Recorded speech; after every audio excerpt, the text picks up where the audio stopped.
তো বন্ধুরা, আজকের ভিডিওটা হয়েছে জীবন কাহিনীর। আমি কখনো ফ্যামিলিগত ভিডিও দেই নাই ফেসবুক এবং অনলাইনে।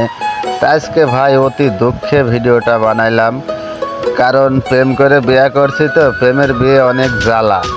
কিছু কথা বললেই ধরেন যে গায়ে সহ্য হয় না, রাগারাগি করে বাপের বাড়িতে চলে যায়। তো আজকে 3 দিন ধরে ধরেন বাড়িতে নাই, কিন্তু বিয়ে করা আমার 14 বছরের মধ্যে পান্তা খাই নাই। কিন্তু গতকালকে ভাত রাঁধছিলাম, সেই ভাত রান্নার আলি সে যখন পান্তা নিয়ে বসি, জানি না কেমন লাগবে, কোনোদিন তো উপভোগ করি নাই 14 বছরের মধ্যে। তো কথায় বলে না যে সুদনে পড়লে বাঘে কাঁচা ধান খায়। আজকে আমার এই অবস্থা। আপনারা যারাই প্রেম করে বিয়ে করছেন ভাই, তারা বেশিরভাগ বইয়ের সাথে রাগারাগি করবেন না। ওদের কথা শুনবেন, যদি কায় খাড়া হও আপনি বসে পড়বেন, যদি কায় বসো শুয়া পড়বেন, ওটাই ভালো। তাহলে দেখবেন যে ভবিষ্যতে আর গ্যাঞ্জাম ফ্যাসাদ লাগবে না। তো বেশি বেশি ভিডিওটা শেয়ার করে দিবেন, যেন প্রত্যেক ঘরে ঘরে